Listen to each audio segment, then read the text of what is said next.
Sa singing bagets ng Makati na viral online dahil sa kanyang pagkanta ng Defying Gravity.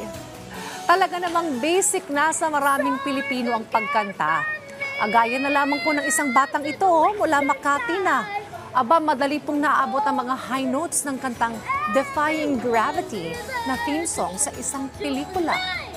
Sa video na mayroon ng 2.6 million views, makikita si Zack na naglalakad habang kumakanta o may props pa. Kapansin-pansin dito ang effortless niyang pag-abot sa mga high note, pati na rin ang kanyang whistle, na siya namang hinangaan ng maraming netizens.